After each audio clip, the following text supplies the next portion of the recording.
Parliament ఎన్నికల వేళ తెలంగాణలో ఫోన్ ట్యాపింగ్ వ్యవహారం కాకరేపుతోంది. ఈ అంశం చుట్టూనే ప్రస్తుతం రాష్ట్ర రాజకీయాలు నడుస్తున్నాయి. అన్ని పార్టీలు ఫోన్ ట్యాపింగ్ అంశంపై తీవ్ర స్థాయిలో స్పందిస్తున్నాయి. ఇలాంటి తరుణంలో ఫోన్ ట్యాపింగ్ కేసులో మరో సంచలనం జరిగింది. అధికారికంగా ట్యాపింగ్ కేసు నమోదు చేశారు పోలీసులు.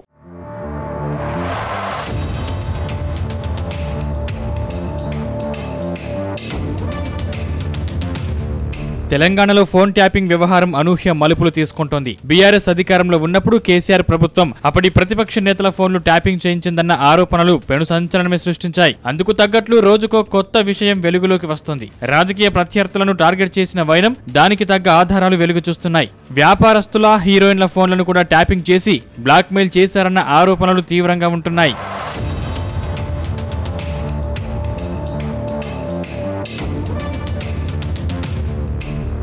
ఇంటెలిజెన్స్ మాజీ చీఫ్ ప్రభాకర్ రావు ఆదేశాల మేరకే ప్రణీత్ రావు ఫోన్ ట్యాపింగ్ కు పాల్పడ్డట్లు తెలుస్తోంది. ప్రత్యేక టీంలు ఏర్పాటు చేసి ఫోన్ ట్యాపింగ్ కు పాల్పడినట్లు సమాచారం. 2020లో రిటైర్డ్ అయినప్పటికీ ఆయన్ను ఆ పదవిలో గత ప్రభుత్వం కొనసాగించింది. కాంగ్రెస్ ప్రభుత్వం ఏర్పడిన తరువాతే ఆయన ఆ పదవిని వీడారు. అయితే ఫోన్ ట్యాపింగ్ వ్యవహారం వెనుక అప్పటి మంత్రి ఎర్రబెల్లి దయాకర్ రావు ఉన్నట్లు ప్రచారం జరుగుతోంది. ఆయన ఆధ్వర్యంలోనే విపక్ష నేతల ఫోన్లను ట్యాప్ చేయించారంటున్నారు. దాంతో ఎర్రబెల్లి చుట్టూ ఉచ్చు బిగుసుకుంటోంది.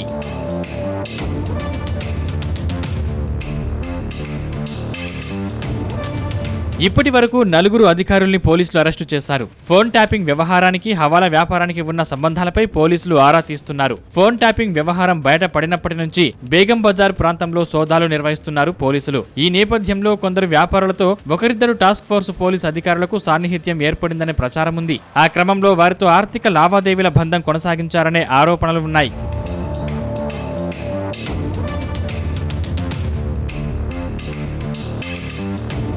తెలంగాణలో ప్రకంపనలు రేపుతున్న ఫోన్ ట్యాపింగ్ కేసులో మరో సంచలనం జరిగింది.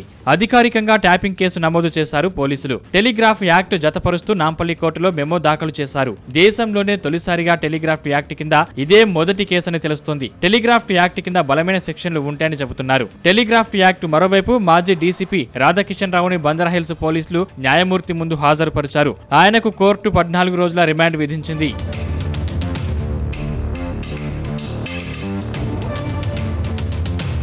ప్రభాకర్ రావును విచారిస్తే మరిన్ని వివరాలు బయటపడతాయని పోలీసులు భావిస్తున్నారు. అప్పుడు ఈ వ్యవహారం బీఆర్ఎస్ పెద్దల దాకా వెళ్లి ఆగుతుందన్న అంచనాలు వ్యక్తమవుతున్నాయి. దాంతో ఇది ఎక్కడికి దారి తీస్తుందోనన్న అనుమానాలు కలుగుతున్నాయి.